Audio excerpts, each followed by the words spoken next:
कब तक गुस्से में रहोगी? मुझे किसी से कोई भी बात नहीं करनी। यही तो पूछ रहा हूं, तुम्हारा गुस्सा कब खत्म होगा? क्यों नहीं करनी बात? आसिम, क्या आपको नहीं पता? एक तो मुझे आपकी अम्मा जी की कोई बात समझ में नहीं आती। उनका जब जो दिल करता है, जो उनकी मर्जी में आता है, वो वही करती। लेकिन दूसरे की खुशी या उसकी मर्जी की कोई अहमियत ही नहीं उनकी नजरों में। सच कहूं शहनाज, तो मुझे खुद समझ नहीं आ रहा अम्मा जी मना क्यों कर रही हैं। आपको पता है, मैं इतनी खुशी से हादिया के लिए कुछ कपड़े लेकर आई थी कि मैं उससे मिलने जाऊंगी तो उसे दूंगी और वो बहुत खुश होगी। मैंने आखिर माँ की तरह पाला है हादिया को। मेरे लिए हादिया हमेशा मेरी बेटी की ही तरह थी।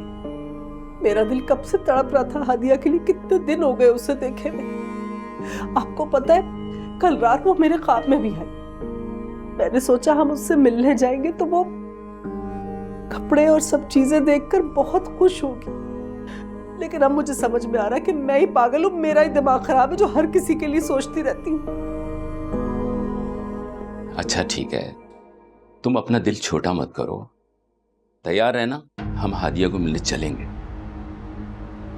वाकई? मगर अम्मा जी? तुम अम्मा जी की फिक्र मत करो।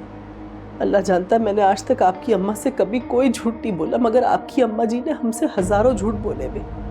आपने ये नहीं देखा कैसे उन्होंने हमसे ये कहा हुआ था कि शौकत भाई इंतकाल कर चुके, मगर इतने सालों बाद जब उन्होंने शौकत भाई को घर बुलाया तो कैसे वो दौड़े चले आए।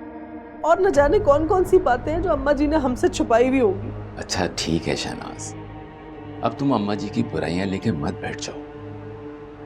अल्लाह ना करे ऐसा करके अपनी कब्र क्यों भारी करने लगी। मैंने आज तक कभी भी आपकी अम्मा जी की खिदमत में कोई कमी नहीं छोड़ी। वक्त से दवाइयां देना, वक्त से खाना खिलाना, उनकी हर बात मानना।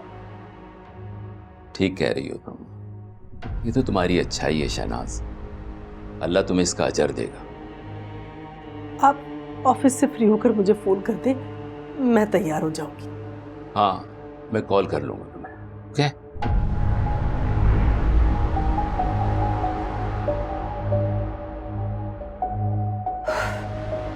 कितना मजा आएगा।